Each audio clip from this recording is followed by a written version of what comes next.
Church. Welcome to our second service. Come on and stand up on our feet and let's begin to worship God today. And it says in His Word, today is the day that the Lord has made and we will rejoice and be glad at it. And are you glad that we are about to worship God today? If you are, let's clap our hands.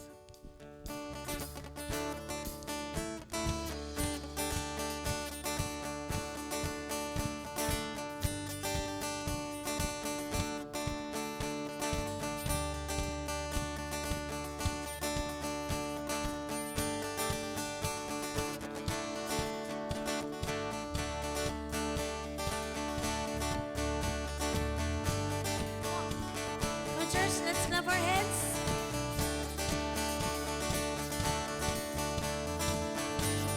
Come sing this with me. Every tribe will see your glory. Every nation bow before you. All the treasure turn to ashes in the light of you.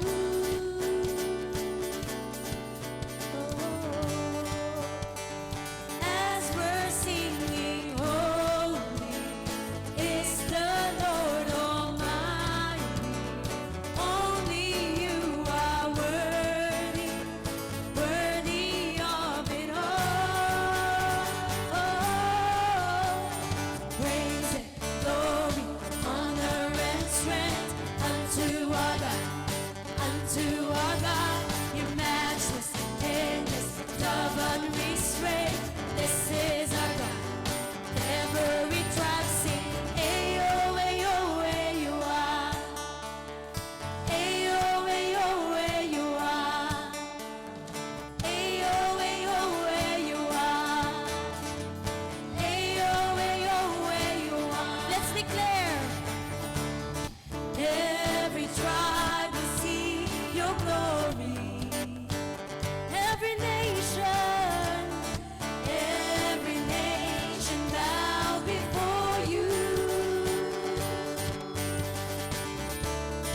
All the treasure turn to ashes in the light of you.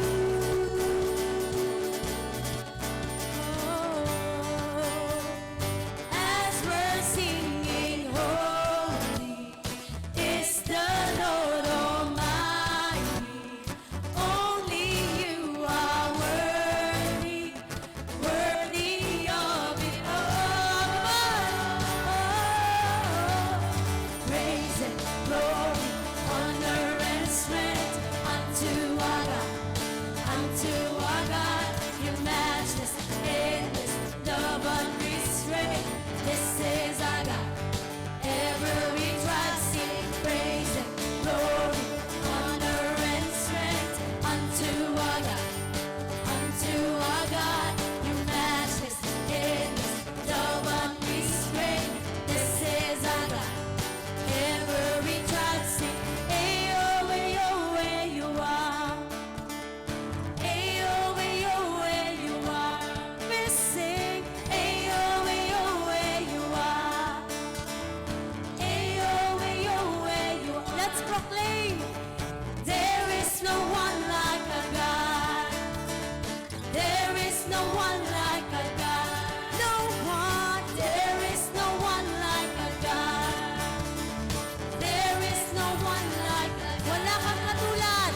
Wala kang katulad, oh Diyos. No hay nadie como nuestro Diyos. Wala kang katulad, oh Diyos. No hay nadie como nuestro Diyos. Praise and glory, honor and strength unto our God, your matchless, endless, love unrestrained. This is our God, this is our God. Praise and glory, honor and strength unto our God, your matchless, endless, love unrestrained. This is our God. Every tribe sing,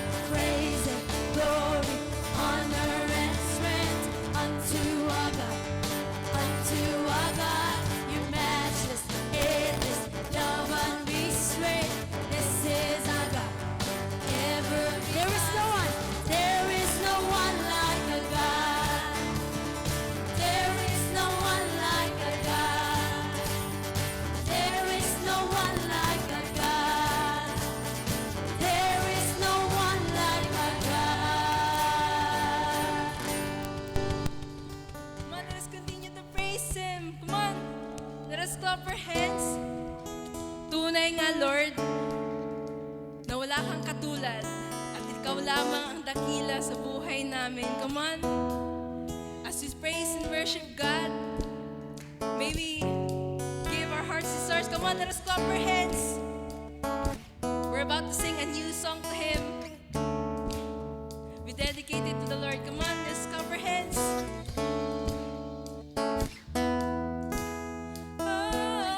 Oh, come on, sing this. Sa gabi, ako'y panatag, pagkat hindi nag-iisa.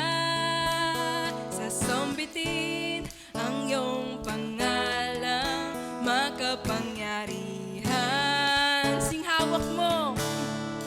Hawak mo ang aking buhay. Sa'yo lamang iaalay.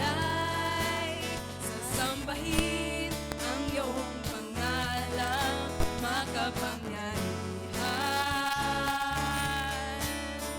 Ako'y hindi mangangamba, sa dilim makikita ang liwanag ng pangako mo. Sing papurihan. Papurihan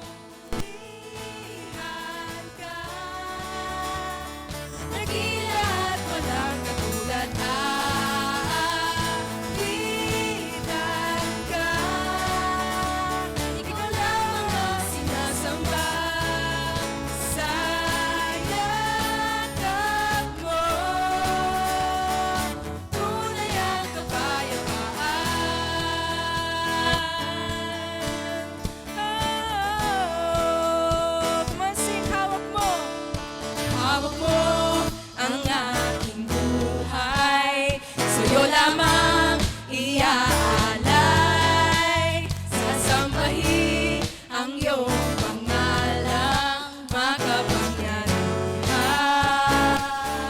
Katapatan mo'y lubos, hindi mauubos, noon, ngayon at kailanman.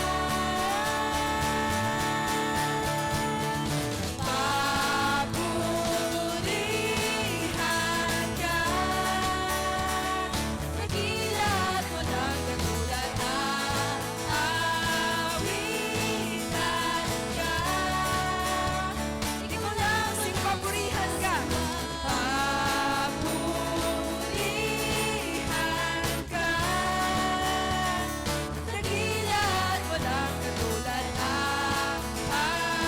Aawitan ka. Ikaw lamang ang sinasamba. Sa yakap mo, tunay ang kapayapaan.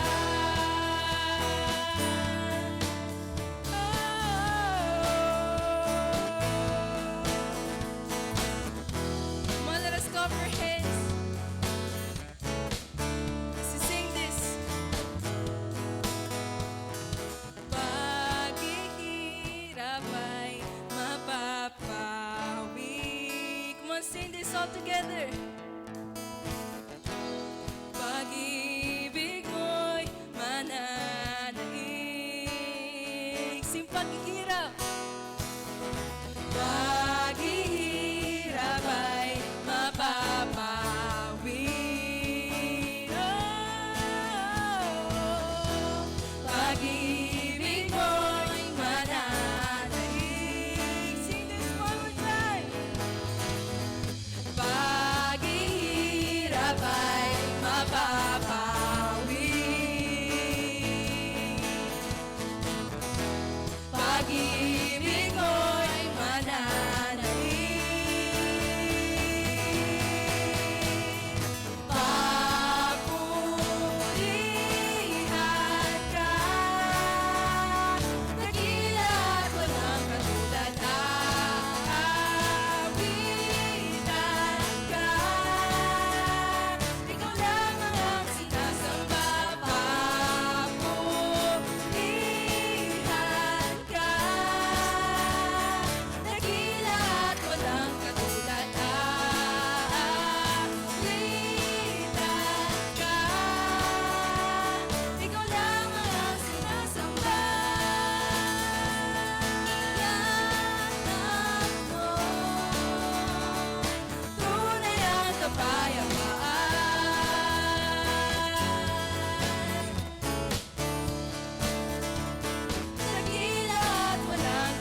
mga biyaya at grasya na iyong binigay sa amin. Muli, kami po ay narito upang papurihan ka, sambahin ka, Panginoon. Maraming salamat, Lord. San man dalhin parte ng daigdig, nariyan ka. Hilaga, silangan, timog o kanluran, kasama kita. Jesucristo, ramdam ang lakas na dulot ng iyong pangako. Espiritu Santo. Want to sing this out? Hallelujah, kadakilaang walang kapantay. Hallelujah, sa iyong kalooban ako'y sasabay. Alleluia, Alleluia, Alleluia, Alleluia.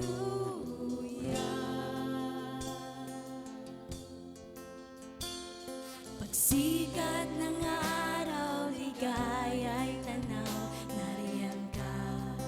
Salamat, Panginoon.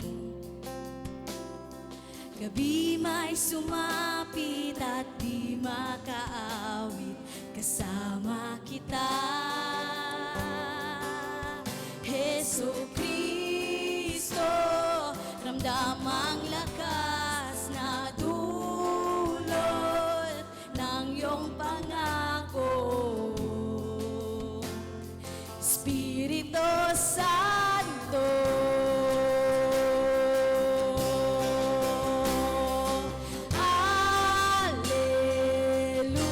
Alleluia, kadakilaang walang kapantay.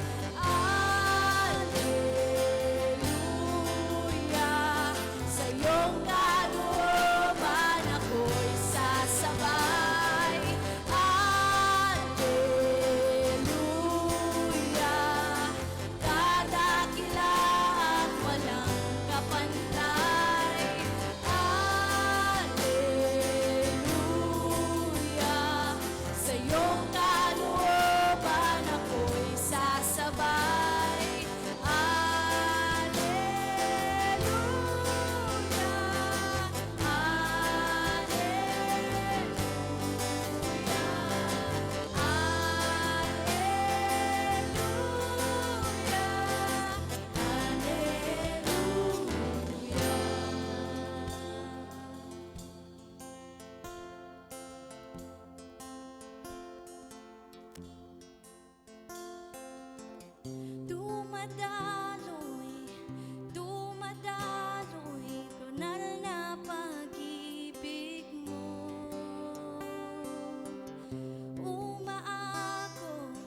sa iyong kalooban ako'y sasabay. Hallelujah, kadakilaang walang kapantay. Hallelujah, sa iyong kalooban ako'y sasabay.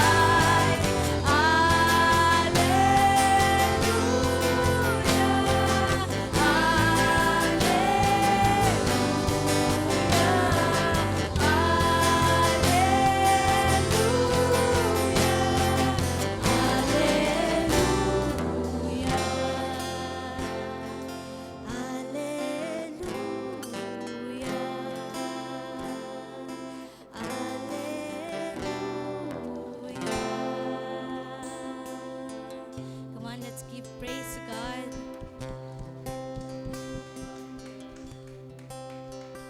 Yes, God, we continue to acknowledge your presence, Lord. Fill this place, Lord, with your presence. Patuloy kang kumilos bawat isa sa amin, Panginoon. As we praise and worship you, God, we thank you, Lord, for all your mighty works, Panginoon, for this about to end year 2025. Thank you, God. Thank you, Jesus. We worship you.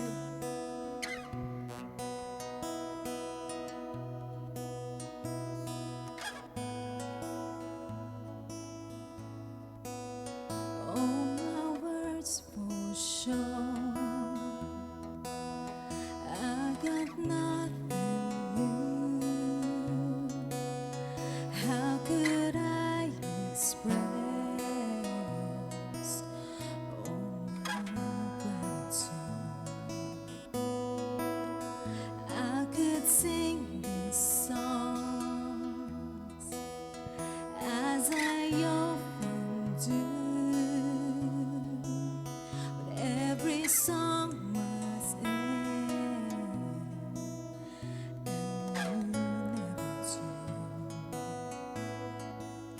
So I throw up my hands and praise you again and again, 'cause all that I have is a hallelujah, hallelujah. When I know it's not much, have nothing else fit for a king, except for a heart singing hallelujah, hallelujah.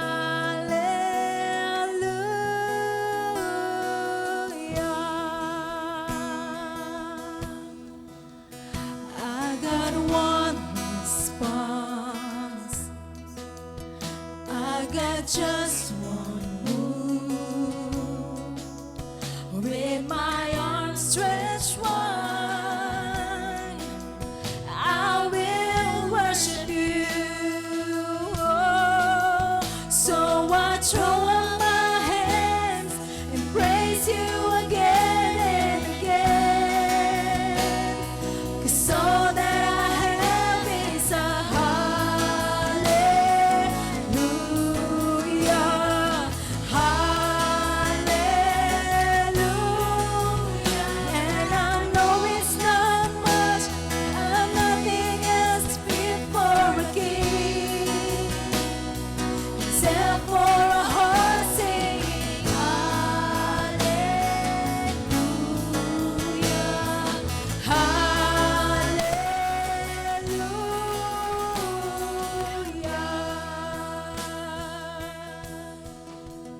Oh, thank you, God. Come on, church. Come on, my soul. Oh, don't you get shy of me. Lift up your song, 'cause you got a lion inside of those lungs. Get up and praise the Lord. Lift up your voice. Come on, sing, church. Come on, my soul. Don't you get shy on me. Lift up your song, 'cause you got a lion inside of those lungs. Get up and praise the Lord. Come on, church, sing it out.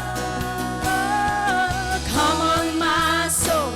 Oh, don't you get shy of me. Lift up your song, 'cause you got a lion inside of those lungs. Get up and praise the Lord. Oh, praise the Lord. Come on, my soul. Come on, my soul. Oh, don't you get shy of me. Lift up your song, 'cause you got a lion inside of those lungs. Get up and praise the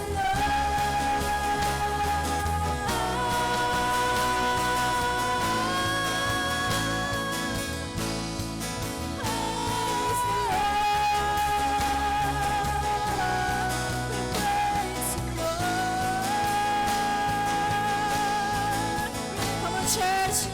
Let us praise God with our arms stretched wide. So I throw my hands and praise you again and again.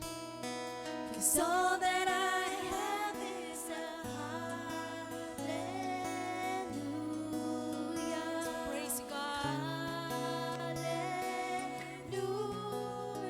And I know it's not much, but nothing else fit for a king except for a heart singing hallelujah, hallelujah. Sing it again. Throw my hands.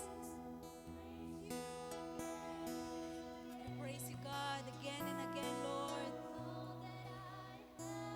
Because this is all we have, Lord. We praise you, we magnify you, we glorify you, Lord. And I know it's not much, but have nothing else fit for a king except hallelujah, hallelujah.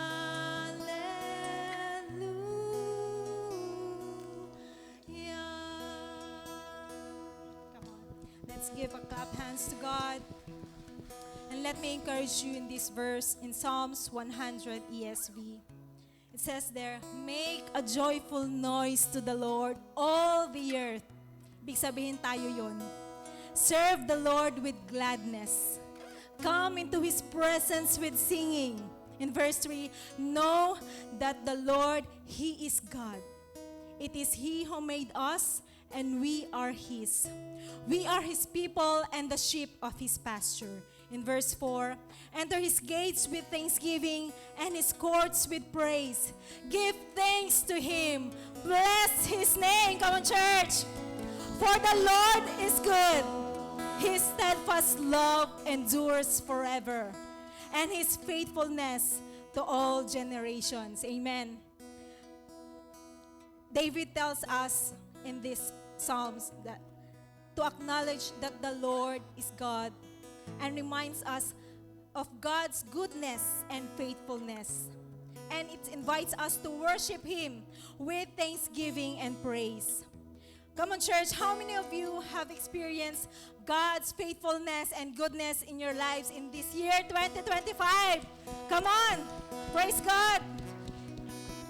And are you excited to see God's greater works this coming 2026?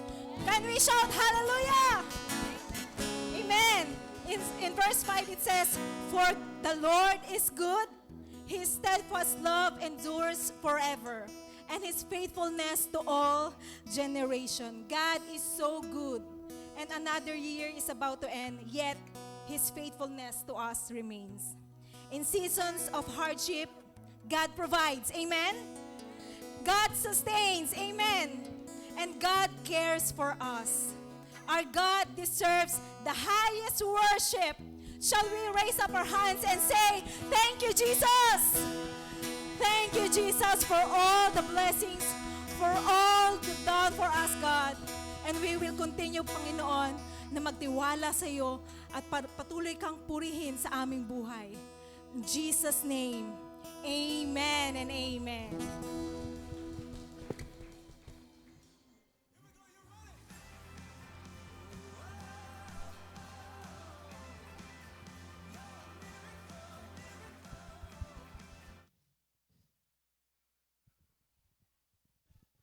Good morning, church! Merry Christmas mo sa ating lahat and advance Happy New Year.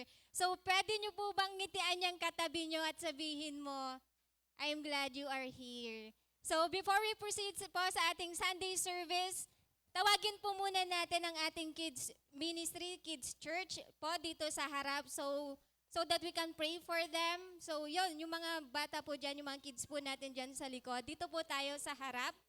Pag-pray po natin sila, let's bless them po. So, okay lang po ba, church, na ilay hands po natin sila?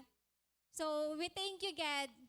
Maraming salamat, Panginoon, sa araw na to, sa mga bata na nandito. I pray, God, and even we ask for your guidance and even watch them, Panginoon, as they grow in fear in you, God, na habang lumalaki po sila, magkaroon po sila ng takot, magkaroon po sila ng pagmamahal, Panginoon, that will overflow sa kanila, Panginoon, na maging blessing po sila, Panginoon. And it says in your word in Psalms 100 verse 5, Panginoon, na all generations will come upon you, Panginoon, na magiging blessing po lahat ng generation, Lord God. Is faithful ka, Panginoon, sa aming lahat, Lord God. We thank you, God, for this time in Jesus' name.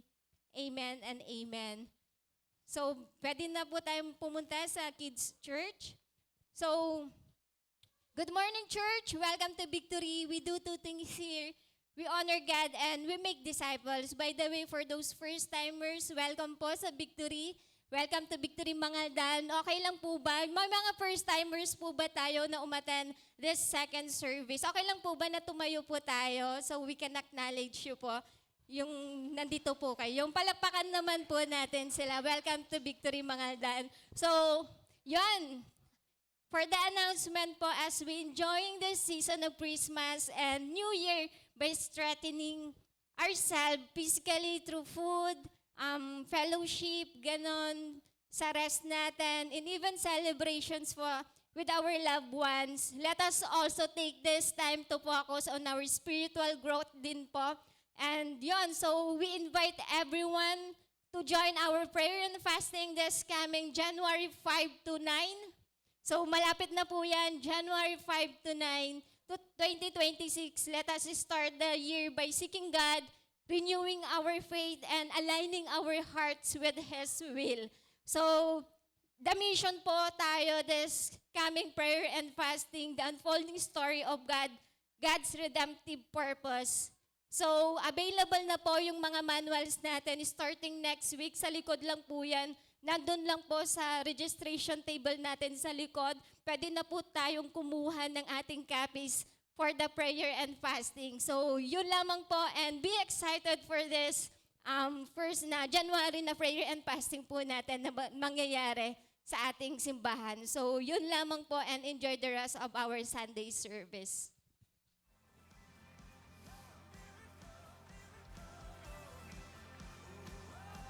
Hello, good morning po sa ating lahat. Pwede po bang kalabitin ang inyong katabi ngayon at sabihin sa kanya, hanapin mo na saan yung regalo ko? Okay, but you have to say, I'm just kidding, but pwede nating batiin Happy New Year. Na malapit na po ang New Year po natin. So, we know that year 2025 full of, maybe siguro maraming problems, no? Maraming struggle, maraming pinagdaanan sa taong ito. But remember that God has, kung pinag-uusapan natin yung mga problema, pinag-uusapan natin yung mga napagdaanan, ay marami ring blessings na pinagkaloob sa atin ang Panginoon. Amen po ba, church? Sa buong 2025. In line with our tithes and offering, I would like to share with you from the book of 2 Corinthians chapter 9, verse 7. It says there, each of you should give what you have decided in your heart to give, not reluctantly or under compulsions, for God loves a cheerful giver. as we can, pagtitignan po natin yung verse, that the verse emphasizes that giving should come from the willing and joyful heart, not from a sense of obligations or pressure. That sometimes, di ba, pag tayo po ay nagbibigay, that sometimes parang iniisip natin, pag binigay natin, ibig sabihin, binigay nasa kanya kung kanino natin ibinigay yung isang bagay, which is ang sinasabi dito ni Lord is that something to do with kung ano yung binigay natin ay dapat ang hindi tinitignan ni Lord kasi yung laki or liit ng binibigay natin, kundi tinitignan natin yung puso kung paano tayo magbigay. Which is yun yung sinasabi dito sa ating verse. Our tithes and offering are not just obligations. They are tangible expressions of gratitude for God's faithful provision in every area of our lives. We know naman, di ba, sabi ko kanina, pinagdaanan natin yung mga bagay-bagay na mahirap siguro for the whole 2025, but ganun din tayo binless ni Lord ng kung ano-anong mga bagay. No? Not just about, maybe siguro particularly in our finances, that God flow, no? Binigay niya kung ano yung mga biyaya na mayroon po tayo. We're talking about obligations or pressures, but always remember that 10% of our gross income should be given to God. Palagi nating isaisip na it's all about, kailangan kong ibigay ito kasi biblically speaking, sinabi doon, it is a command that we should give 10% based on our gross income. Meaning to say, hindi pa nadidak lahat ng ating mga expenses. Meaning to say, kailangan ibigay natin kung ano ba yung pinakauna na fruits na ibibigay natin para kay God. When we give from a heart of thanks, we acknowledge that everything we have comes from Him. Di ba? Lahat ng mayroon po tayo, lahat ng trabaho na mayroon po tayo ngayon, lahat ng promotions, lahat ng opportunity na ipinagkaloob ni God for this year, 2025, is all about blessings ni Lord po yan. And we open the door for more of His blessing to flow. We expect, now because we are expectant, this coming 2026, kung ano yung na-receive po natin dito, ngayong 2025, mas marami pang blessings na darating ngayong 2026. Because giving from a thankful heart brings joy, peace, and deeper connection of God's purpose for our lives. Amen po ba, church? Yes, this is our takeaway. May gratitude for God's provision fill our hearts so deeply that giving feels not like a weight to carry, but a joy to embrace. Let's pray. Lord, maraming salamat, Panginoon, sa mga biyayang pinagkakaloob mo sa buhay po namin, Panginoon. Maraming salamat, Lord God, sa ginawa mo sa buong 2025.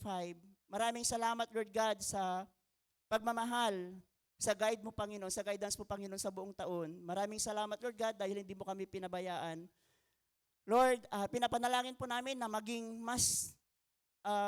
faithful po kami, Panginoon, sa aspeto ng pagbibigay. Turuan niyo po kami, Panginoon, na makapagbigay po kami ng tama, maayos, at nandoon yung heart po namin na willing to give, willing to, Lord, learn kung paano kami mag-grow faithfully sa giving, sa aspeto ng giving, Panginoon. Maraming salamat, Lord God, sa lahat ng biyaya na pinagkakaloob mo sa bawat isa sa amin, Panginoon.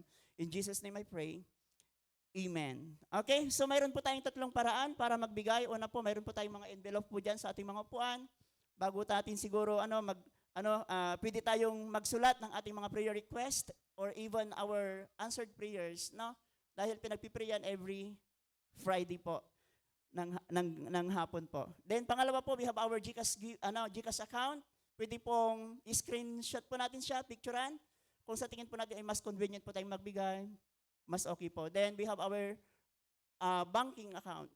We have Metrobank and BPI account, online banking sometimes, no, para mas maging secure, mas maganda. Siguro pwede nating yung online banking po natin. So, smile as you give. God bless us all.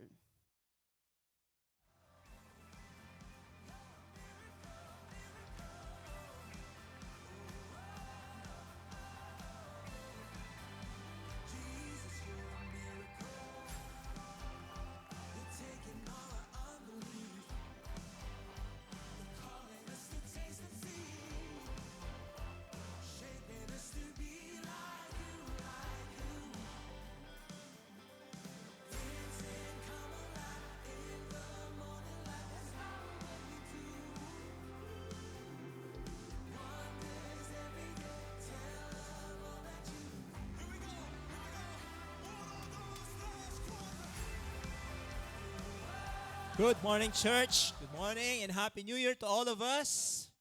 Okay, batiin mo muna yung katabi mo. Sabi mo, Happy New Year sa'yo. May panahon pa para yung gift ko ay mapunta sa akin. Okay? Come on now. How many of you are excited to hear a message right now? We would like to welcome any visitors here. Thank you for coming. Some of them are on vacation right now. Why don't we just palakpakan po natin sila. Welcome them. Thank you for coming. All right. And of course, si Mark saka si Eunice nandoon no, sa likod. Oh. Come on, okay. Yung ating architect, okay.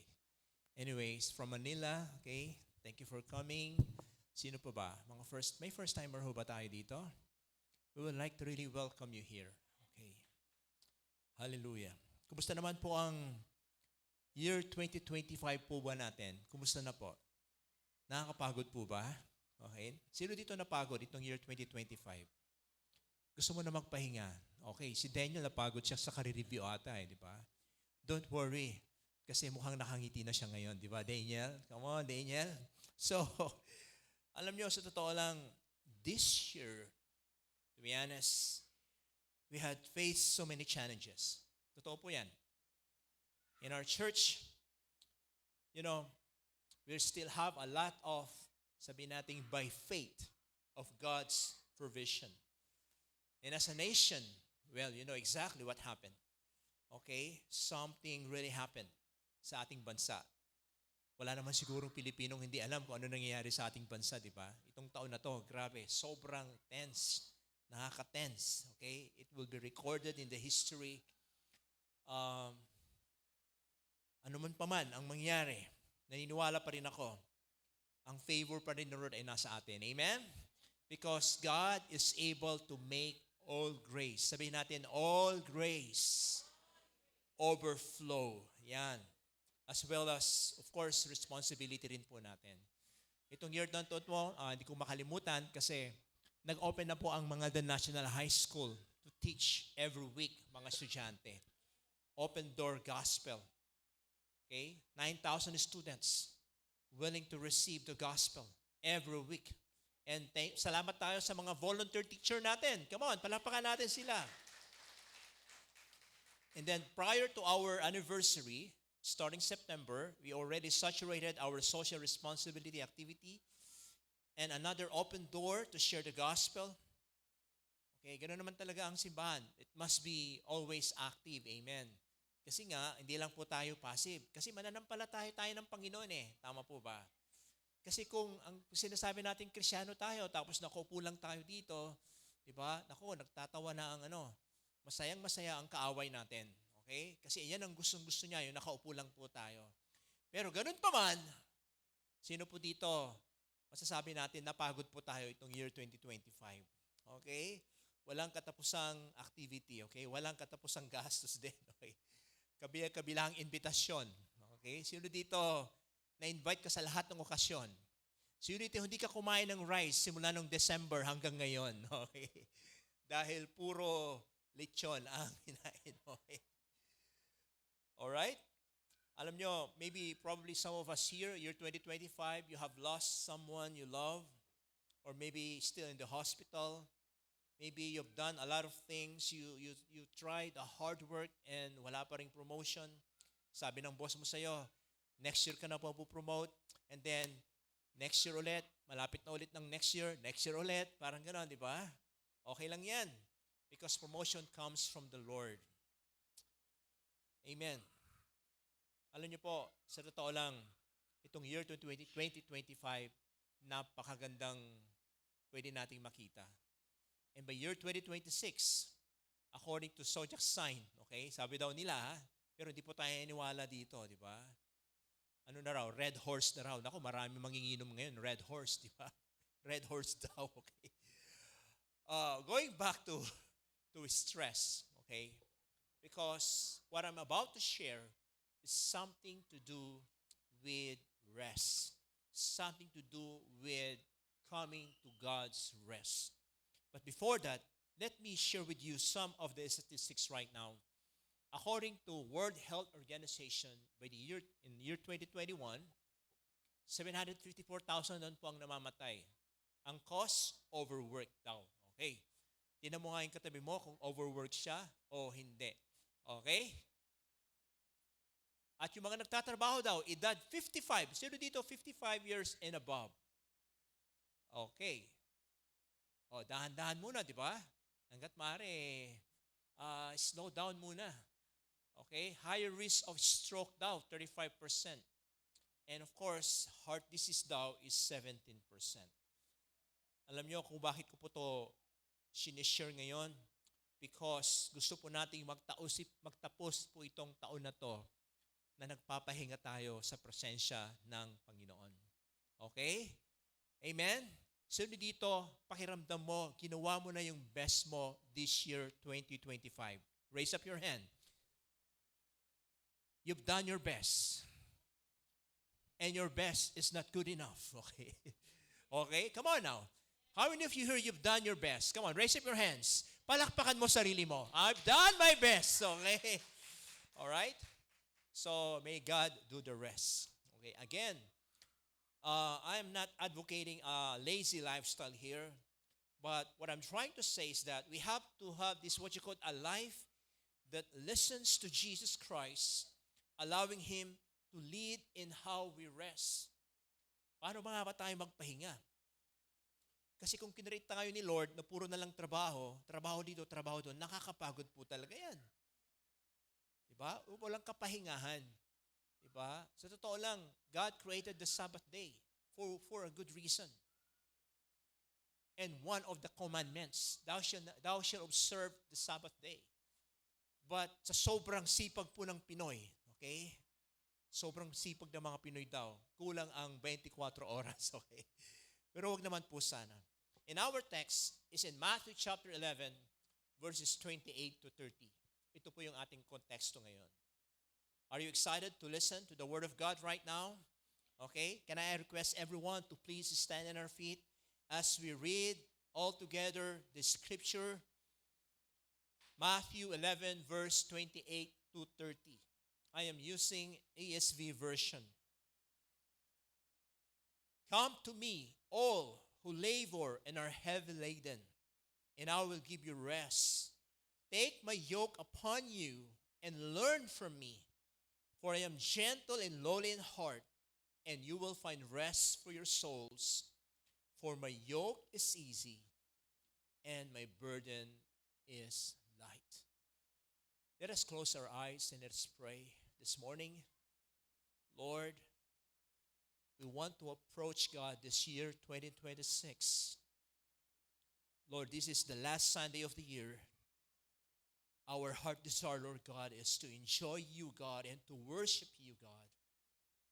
A lot of times we miss every single will of yours this year. But our heart, Lord God, and our devotion is for you, God. May your presence, God, be with us as we gather here, God, this morning. As we continue to believe in your ways, your plans, Lord God. We want to honor you, God, every day of our life. Thank you, Lord. In Jesus' name we pray. Lahat po tayo magsabi po ng Amen. Amen. Ako, excited po ako mag-share nito kasi ako naranasan ko po, ano. Usually kami mga pastors, nagre-rest po kami by the year ends December. Yung binasa po natin kanina, the context of this particular passage deals with the burdens of false teaching. Taught by who? By the Pharisees. Kanino nila tinuturo? Sa mga tao. It is really a false burden to the point that sa sobrang bigat ng kanilang pasanin na binabato ng mga Pharisees, yung mga teachers of the law daw, at niribig sila ni Jesus, okay, hindi na sila naging masaya. Okay, sino dito dumarating ka sa point sa buhay mo na hindi na masaya magiging Kristiyano, di ba? Aminin natin, kung minsan, di ba? Dumarating ka na, di ba? Alam mo yon, yung kung ang pagiging Kristiyano mo ganito, ako, Bible na naman, di ba? Sunday service na naman, prayer na naman, okay? Sana po hindi po ganon. Kasi kung ganun po tayo, ang pakiramdam po natin, ganun na, naku, malaki ng problema po natin. Hindi po talaga natin na-i-enjoy ang pagiging Kristiyano natin. Doon po sa binasa natin kanina, tatlong importanteng words na pinakawalan ni Jesus. Una, He invites us to come. Pangalawa, He encourages us to take us something from Him. Kumuha daw tayo ng manggagaling sa Kanya. Ano kaya yon? Mamaya, mababasa natin. At yung pangatlo, He advises us to learn something from Him na hindi natin makakalimutan buong buhay. Ito yung mga bagay na pinuntirya ni Jesus sa mga tao. It's really opposite to what the Pharisees teaching. They are teaching the false teaching, and they called people to embrace rules and regulation. That's why hindi na sila masaya sa kanilang pananampalataya. They were striving instead of seeking after God. Ito yung mga tao na they follow God, and as they follow God, it became more of an obligation rather than an adoration. Nawawala na po yung genuine hunger and thirst for God. Yes, they attended temple courts, they attended synagogues, but out of fear, out of something that, ginagawa nila yon because they want God's blessing. Alright? They want to win God's favor. Para bang, Lord, I am attending now, I am showing myself a Christian, please naman Lord, i-bless mo naman ako, di ba? They are after about the blessing. Kung ganun po tayo, namimiss po talaga natin kung ano po talaga yung napaka-importanting gustong sabihin ni Jesus patungkol dito. Kung puro lang po tayo hingi, nakakapagod din kayang humingi kay Lord, di ba? Kasi nakakapagod maghintay. Di ba? Kasi kung minsan may mga tao, akala nila si Jesus, isa siyang genie. Di ba? Nabibigyan sila ng 3 kahilingan. At para ikaw ay mapagbigyan, yung iba, ang tingin nila, si Jesus parang Santa Claus. You better watch out. You better not cry. Santa Claus is coming to town, di ba? If you are bad, you don't have any gift.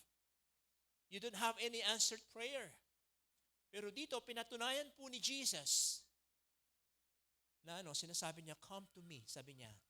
It is an invitation. It is an invitation to everybody.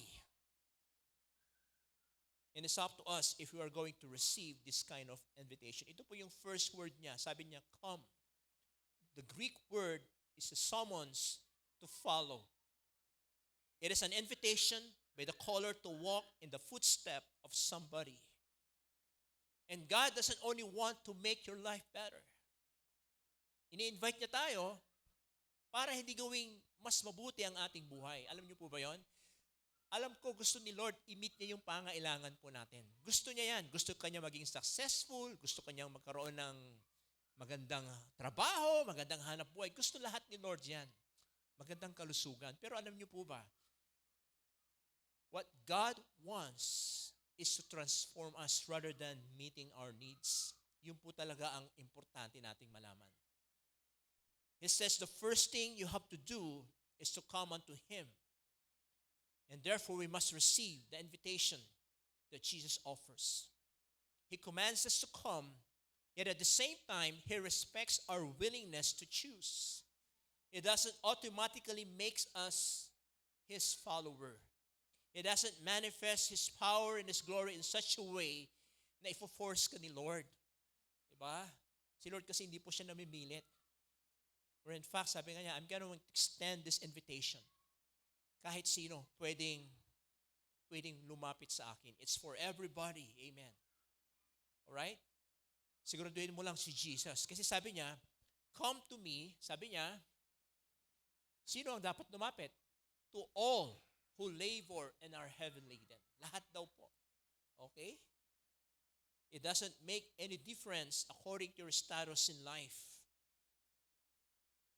Kung may trabaho ka man o wala, kung may asawa ka o wala, single ka, estudyante, bata, lahat. Lahat ng status. Kung ano ka, lumapit ka kay Jesus at pagbibigyan ka naman niya. Amen. Gusto mo magpahinga? Yan ang dapat mong maintindihan. Lumapit ka kay Jesus. Hindi sa simbahan. Hindi sa akin. Hindi yung kung sino man yung kilala mong best preacher, best commentator, best TV host, or even well-known vlogger, okay? Hindi ka niya mabibigyan ng kapahingahan. Amen? Okay? Alright? Tama po ba? We are following Christ. Hindi po ang mga celebrities. Ano niyo po ba? Jesus, yung word na follow me, naulit po yan 13 times in the book of the gospel. 13 times po sinabi niya, follow me. Come. Where actually he's inviting, come. And I'm gonna give you a drink. A drink. Sabi niya, come. Sabi niya, I give you the bread of life. Yun ang palaging sinasabi ni Jesus. Very open. Bakit kaya sinasabi ni Jesus to? Because Jesus himself lived a very balanced life. Nabalansi po niya yung buhay. Sino dito gusto niyo balansi ang buhay niyo? Come on. Diba? Tingnan mo nga yung katabi mo kung balansi ang buhay niya. Masyado ba siyang pagod? Kailangan niya ng pahinga. Masyado bang mataas yung kanyang kilay? Kailangan niya ng konting, di ba? Dapat balanse, di ba? Dahil kung hindi balanse, mahirap. Okay? Alam niyo po, si Jesus unang-una, nagpahinga si Jesus. Jesus had his life in order. Okay? Yes, he worked hard. He was pressed. He was persecuted. There are times, pagod na pagod siya, kailangan niyang pahinga. Sa sobrang pagpahinga niya, alam niyo ba kung saan siya natulog? Kung lang siya nagpahinga. Basahin po natin sa Matthew chapter 8, verses 23 to 24. Sabi niya, then he got into the boat and his disciples followed him. Suddenly, a furious storm came up on the lake so that the waves swept over the boat. Pero alam mo sa anong ginagawa ni Jesus? Jesus was what? Sleeping. Oh, how can Jesus sleep? Habang dinuduyan yung di ba? Ang sarap ng tulog ni Jesus. Alright? Bakit kaya pinakita ni Jesus ng ganon? In the middle of the storm, natutulog si Jesus habang yung mga disciples niya, okay? Malulunod na tayo! Gisingin mo si Jesus, okay? Doon pa lang makikita natin, ang totoong kapahingaan ay hindi yung tahimik na lugar, kundi yung kasama mo si Jesus, alright? When storms arise in your life, our job is to rest in Christ because Jesus himself rested. Pangalawa, si Jesus ay nanalangin din siya. Okay? Sabi niya, in these days, he went out to the mountain to pray and all night he continued in prayer to his Father, to God. Nanalangin si Jesus. Hindi lang siya nagpahinga, nanalangin si Jesus. Diba? And then pangatlo, okay? Nagkaroon siya ng solitude. Pag sinabing solitude, actually, ang ibig sabihin talaga ng solitude is solo. Solo mo. Yan. He was alone. Okay? Solitude ang tawag doon. Matthew chapter 14, verse 13. Now when Jesus heard this, nung nalaman niya yung mga isang bagay, sabi niya, he withdrew from there in a boat to a desolate place by himself. Bakit kaya ginawa ni Jesus mga to? Dahil si Jesus mismo kailangan niya ng pahinga. At kung si Jesus kailangan niya ng pahinga, how much more with you? How much more with us? Amen. Amen? Amen. So anong gagawin natin ngayon? Uwi na tayo. Matulog na tayo. Okay. Come on. Alam ko habang pinapakinggan nyo to, nagpapahinga na kayo. Pero huwag nyo naman ipikit yung mga mata nyo. Okay? At huwag kayong mag-snort. Okay? Please bear with me. Konting panahon lang. Few minutes. Okay? Please finish this sermon. Okay, wala namang natutulog po dito. I'm just trying to say that I believe this sermon is for each and every one of us. Na bago magtapos itong year na to, year 2025, lahat tayo nakapagpahinga sa presensya niya. Amen. Amen. Amen. All right. Praise God. We can now confidently come to Jesus because He is the only person who dare to say this, that He is the only qualified to say, come to me and I will give you rest. Not Buddha, not Muhammad, not Confucius, not all what? Those religious leaders, those, yung mga bagay na sinasabi nila na, oh no, the secret of life is one hand clapping and all those things. Oh, the secret of life is to meditate, to experience what you call nirvana. Alam niyo yung nirvana? Sa mga Buddhist kasi, sa mga Hindu, ang nirvana sa kanila, yun yung heaven. Okay? Pero tayo heaven. So, sabi ni Buddha sa mga followers niya, come to me. But he never said, I'll give you rest. Pero meron pa siyang sinabi, if you come to me and follow me, you have to follow also the 8 paths or the 8-fold of noble truth. Sabi niya, para makaranas mo rin yung pagkapahingahan, kailangan meron kang right mind, right attitude, right intention, right concentration, and right disposition. Yun ang tinuturo ng mga Buddhism. But Buddha never say, I'll give you rest. Ganon din sa Muhammad. Kailan niyo ba si Muhammad? Mga Muslims. Okay? For you to become a good Muslim, you have to follow 5 noble truths. Number 1, you have to pray and recite the creed. You have to fast and pray, number 2. Number 3, you have to give alms. Number 4, you observe the religious holidays. And then what?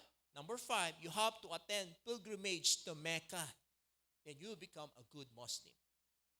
But Muhammad never say, I'll give you rest. See the difference? Only Jesus.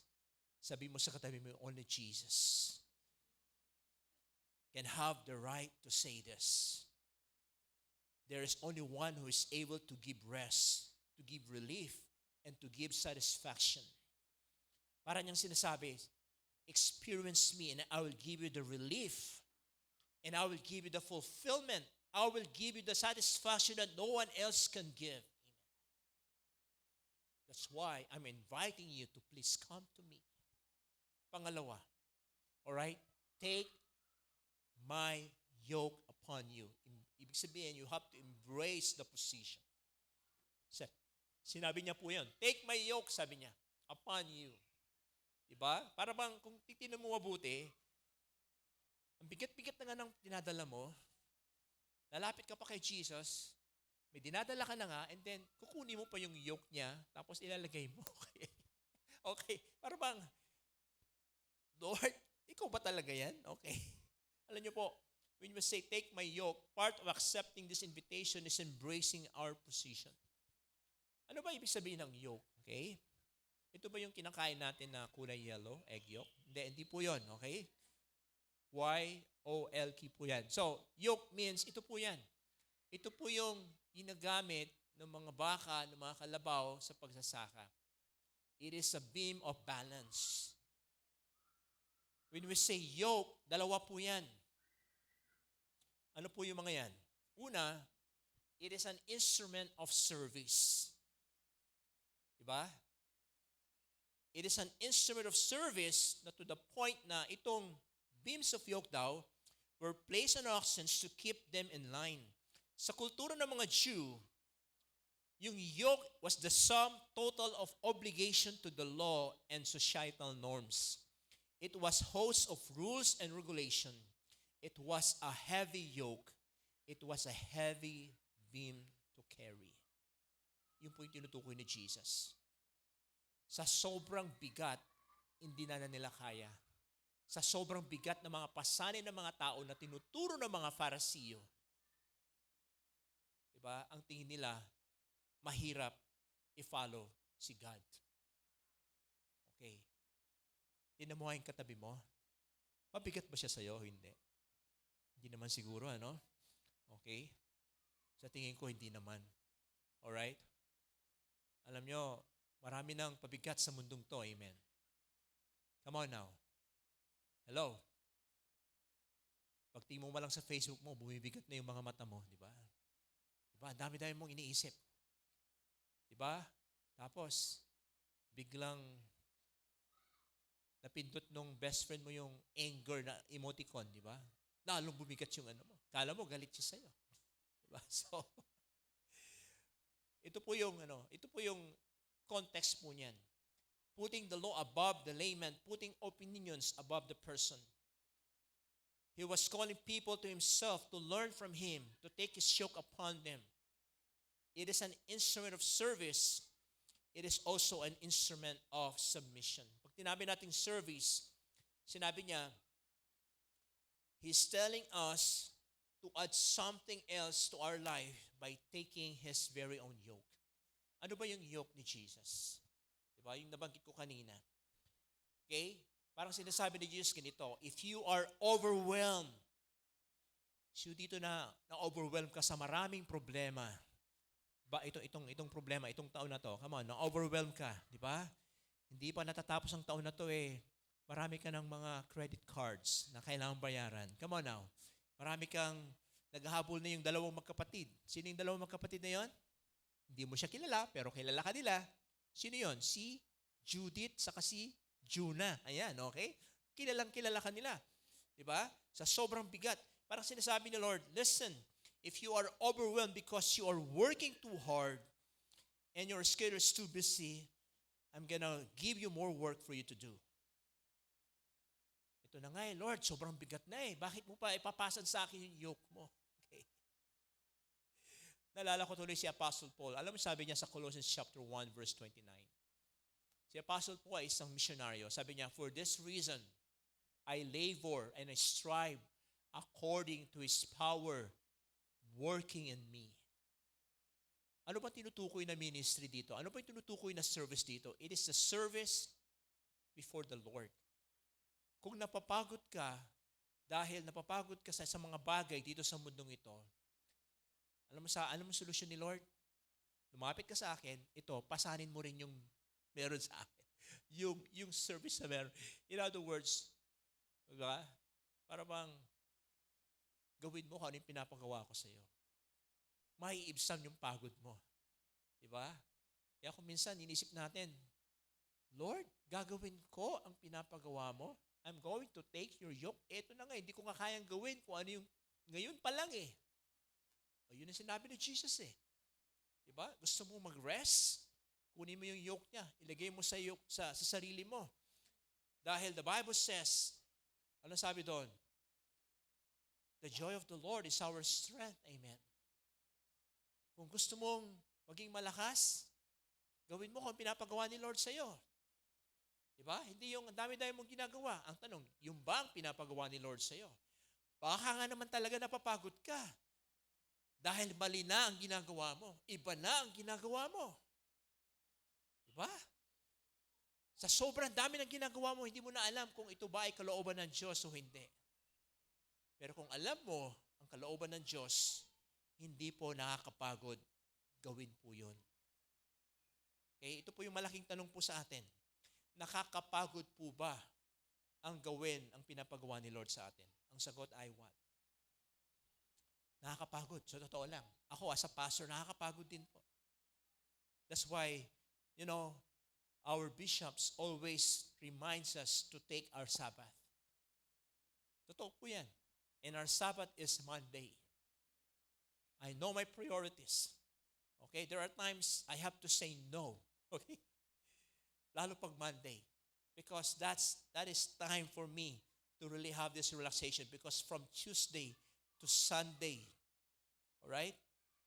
Yun po yung service. I am carrying the yoke of Christ.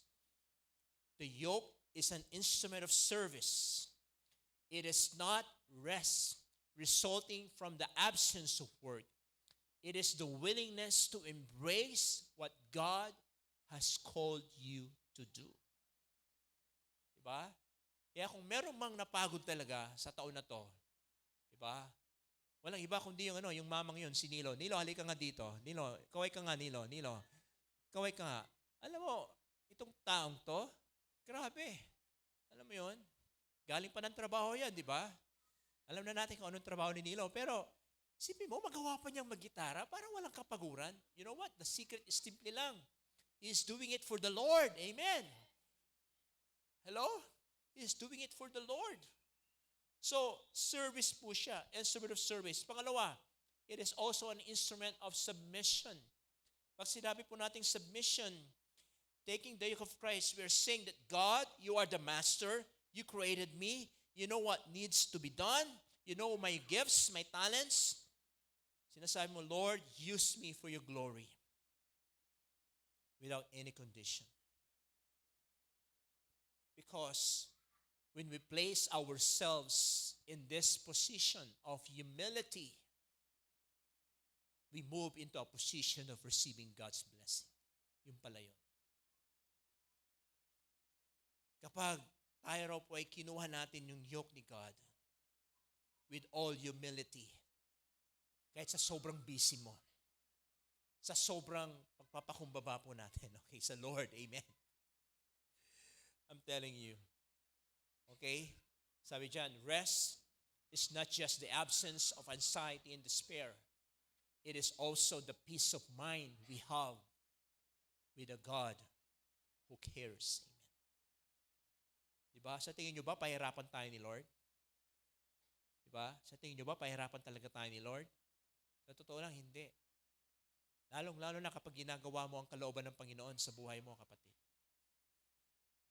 Siguro nga, baka itong year 2025, sobra ka napagod. Baka nga siguro hindi kalooban ng Diyos ang lahat ng pinagagawa mo. Pero kung sa tingin mo, kalooban ng Panginoon yung lahat ng ginawa mo, naka-inline sa will ni God, hindi ka ganun napagod. Amen.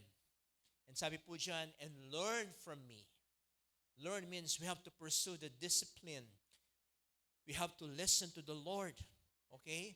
We begin learning about rest. Sabi niya, bakit kaya sinabi ni Jesus yan? Learn from me. Sabi niya, learn from me. Matuto ka sa akin. Diba? Hindi yung kung sino-sino ka natututo. Okay, huwag mong paniwalaan yung mga nakalagay dyan. Sa akin ka lang maniwala. Sinasabi, learn from me. Why? Because the reason is, for I am gentle and lowly in heart, sabi niya. I am gentle. Mabuti na lang, ganun ang pagkakasabi ni Jesus. Ano kaya kung palitan natin, di ba? Sabi niya, learn from me. Because you know what? I am the powerful Son of God. I am the exalted one. I am the King of Kings, a mighty conqueror. Nakakagulat, di ba? Alam mo yon? I am the King of Kings, the Lord of Lords. I am sovereign. Totoo naman po lahat yun. Pero bakit kaya sinabi ni Jesus, I am gentle and lowly in the heart? Because there's something to do about gentleness. There's something to do with loneliness. May kakaiba po yan. Yung gentleness sa lowliness, okay, isa lang ibig sabihin po niyan, humility, pagpapakumbaba. Come on. The word gentle means to be meek, to be kind, showing a tender temperament to others. Hello? Sa totoo lang, almost majority, the reason why napapagod tayo, nadidepress tayo, ang pag-iisip natin. Alam niyo kung bakit? Hindi tayo gentle. Hindi tayo kind. Ano tayo? Malupit tayo. Ang dami nating iniisip.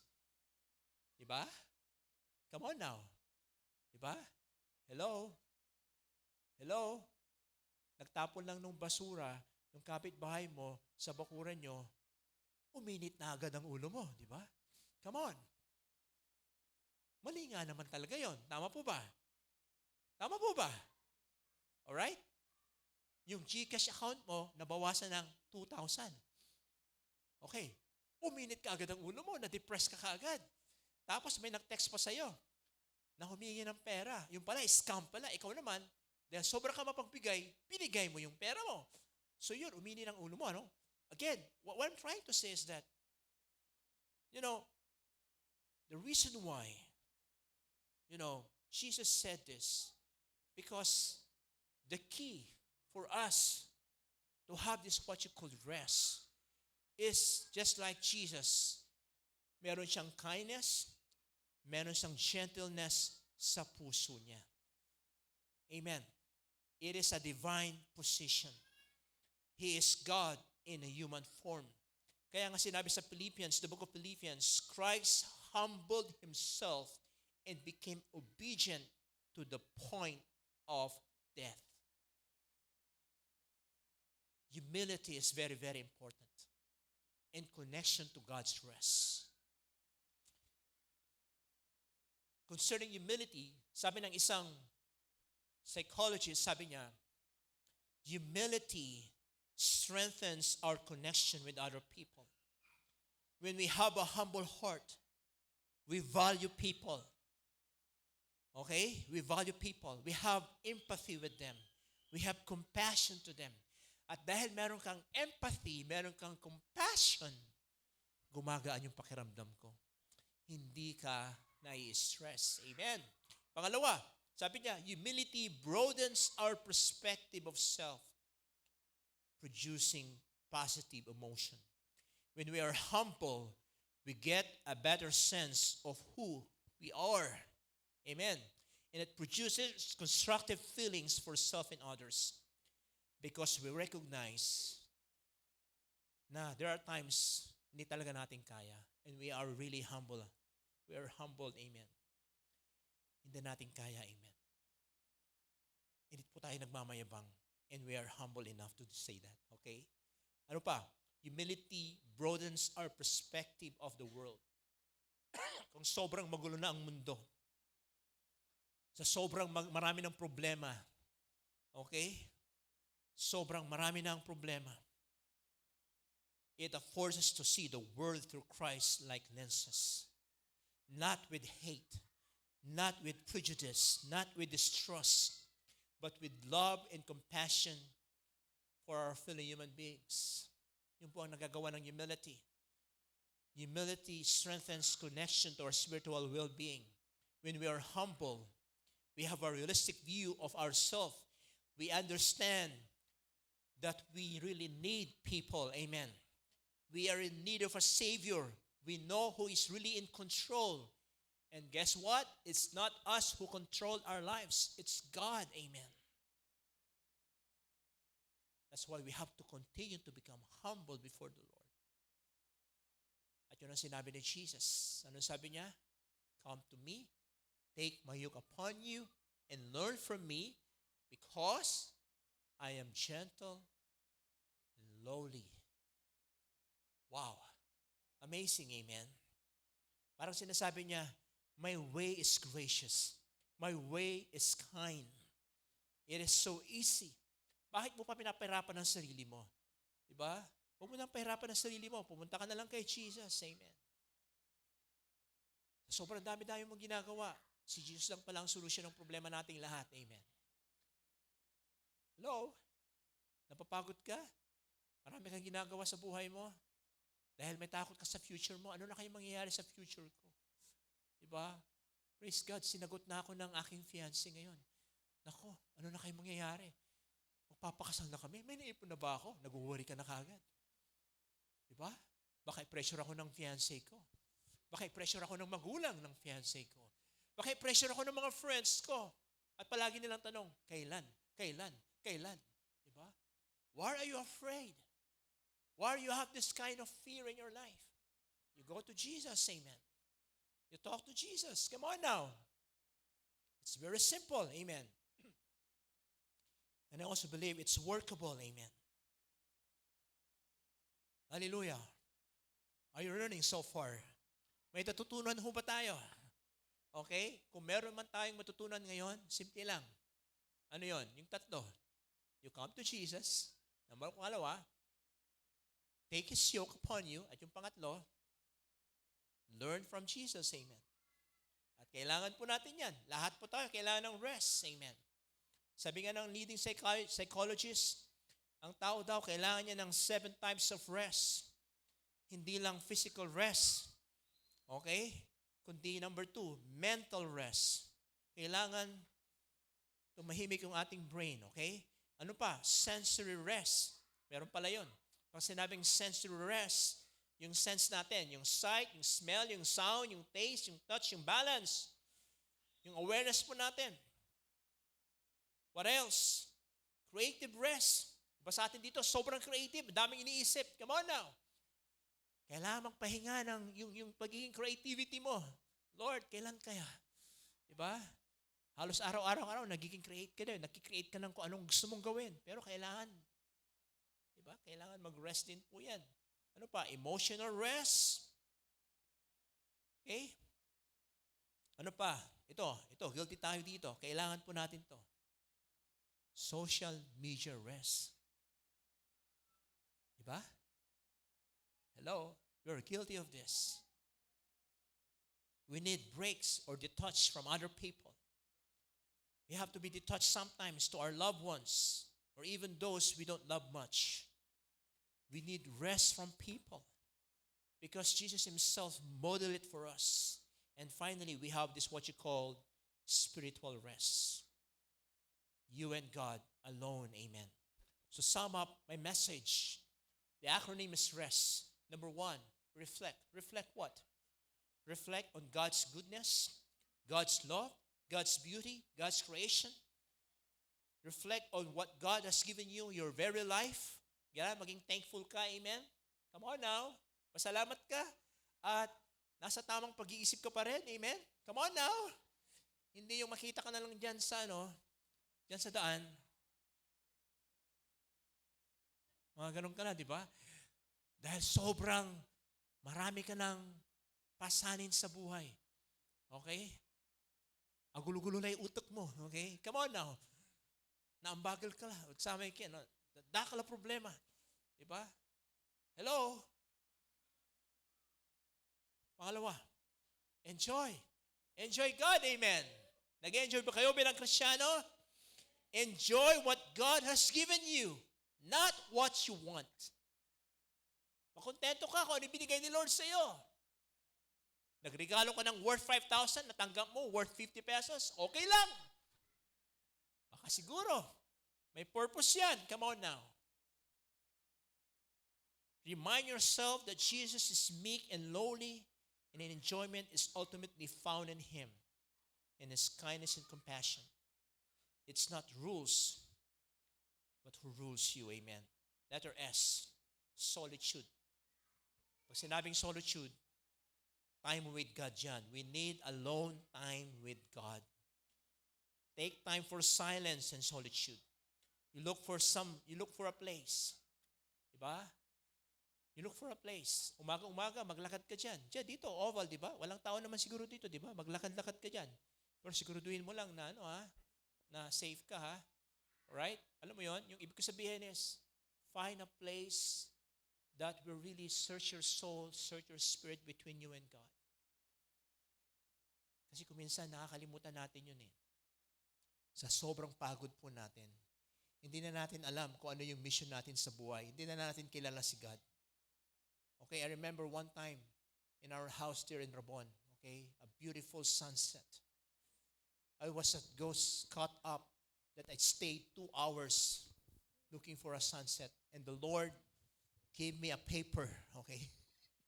Just write down everything I'm gonna say to you. So ako naman, sulat ako ng sulat. And habang sinusulat ko yan, umiyak ako. Sabi ko, Lord, and sabi ni Lord, to summarize to Him, your life is just like that kind of sunset. Darating yung time na palubog ka na, okay? Darating yung time na manghihina ka na rin. So, make use of the time. Make use loving people.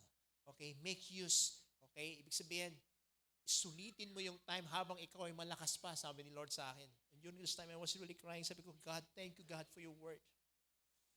Okay? Hello? Come on. And letter T, time. Amen. Okay? Para hindi natin makalimutan.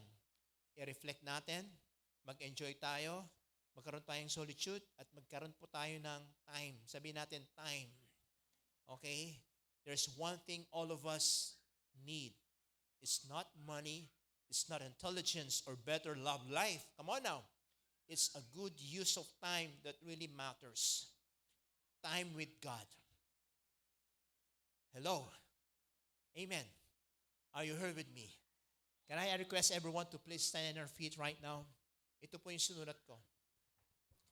We declare that this year 2026, okay, 3 days from now, it is a year to reflect God's goodness, His love, His beauty, His creation, and the gift of life He has given. It is a year to enjoy God and what He will give us.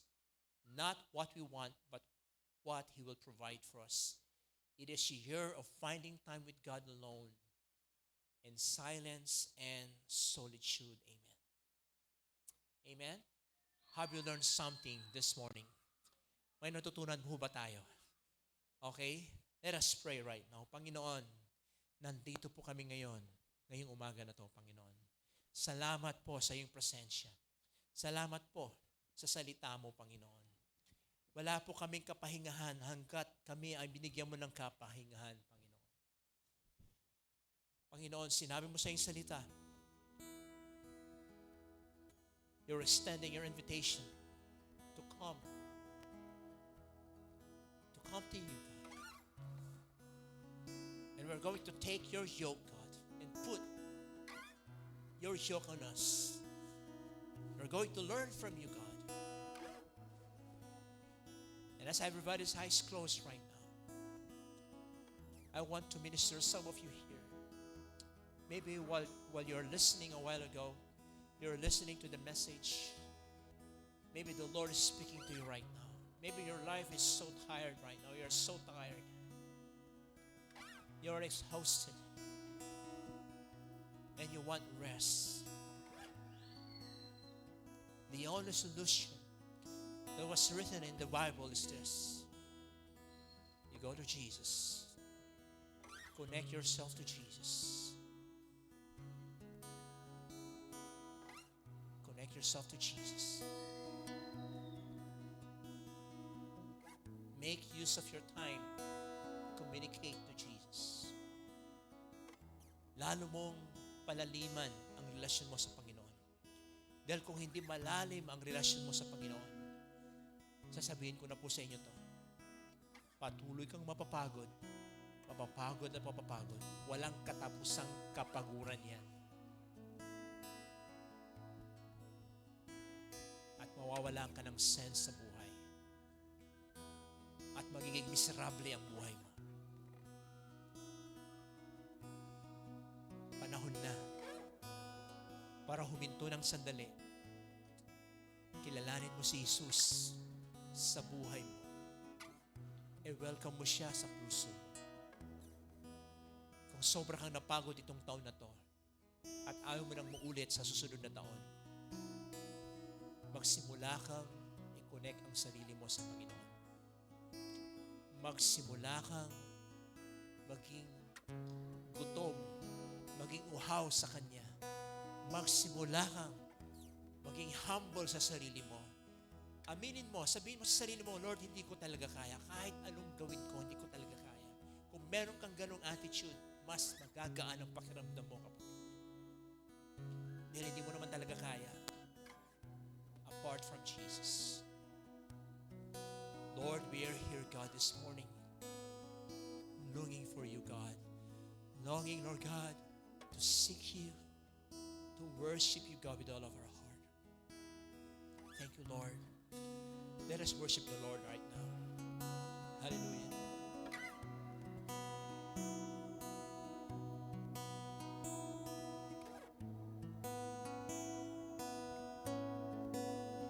Oh, my word for sure. I got nothing new. How could I express my gratitude? I could sing these songs as I often do, but every song must end, and you never do. So I throw up my hands and praise you again and again. 'Cause all that I have is a hallelujah, hallelujah. And I know it's not much, but have nothing else fit for a king, except for a heart singing hallelujah, hallelujah.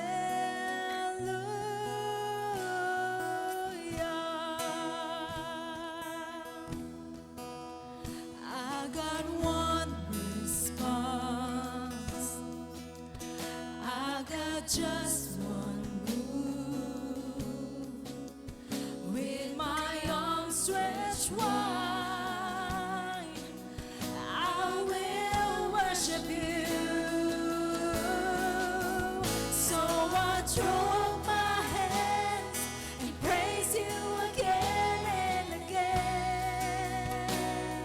'Cause all that I have is a hallelujah, hallelujah. And I know it's not much, how nothing else fit for a king, except for a heart singing hallelujah, hallelujah.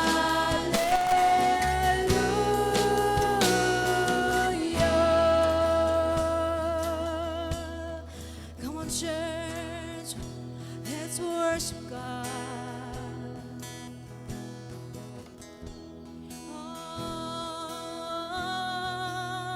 Oh, come on, my soul. Oh, don't you get shy of me. Lift up your song. 'Cause you got a lion inside of those lungs. Get up and praise the Lord. Come on, church, let's praise the Lord. Come on, my soul. Oh, don't you get shy on me. Lift up your song. 'Cause you got a lion inside of those lungs. Get up and praise the Lord. Come on, my soul. Come on, my soul. Oh, don't you get shy on me. Lift up your song. 'Cause you got a lion inside of those lungs. Get up and praise the Lord. Come on, my soul. Praise His holy name. Come on, my soul. Oh, don't you get shy on me. Lift up your song. 'Cause you got a lion inside of those lungs. Get up and praise the Lord. One more time, sing it out. Come on, my soul. Come on, my soul. Oh, don't you get shy on me. Lift up your song. 'Cause you've got a lion inside of those lungs. Get on and praise the Lord.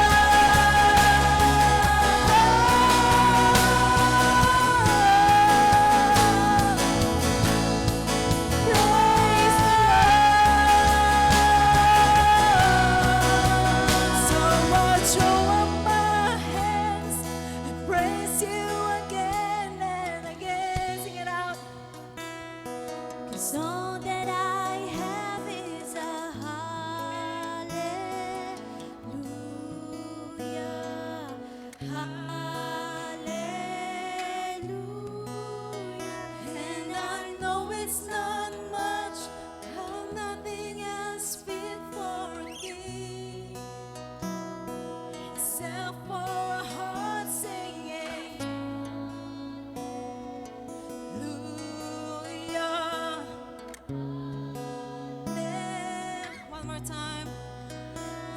I throw up my hands, praise you again. Amen, Lord. We praise you, God. Hallelujah.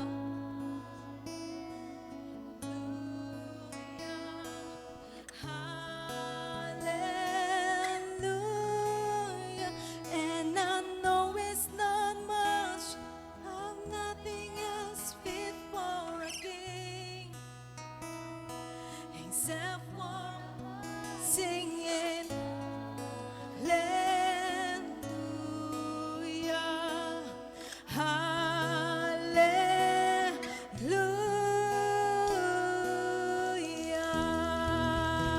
Thank you, God. Thank you, Jesus.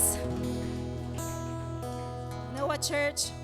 Bago tayo maghiwa-hiwalay and we will see each other next year, 2026, let me encourage you with this Bible verse, Psalm 73:26. My flesh and my heart may fail, but God is the strength of my heart and my portion forever. Amen? Amen. So, ang Diyos lamang ang ating kalakasan.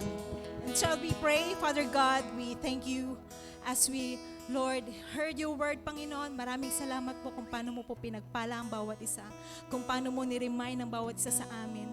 And as we continue, Panginoon, to serve you this coming 2026, I pray, Lord, pagpalain mo po ang bawat isa and patuloy mo i-sustain, Panginoon, ang bawat isa na narito sa pangalan ni Jesus. Amen and amen. Happy New Year and see you next Sunday.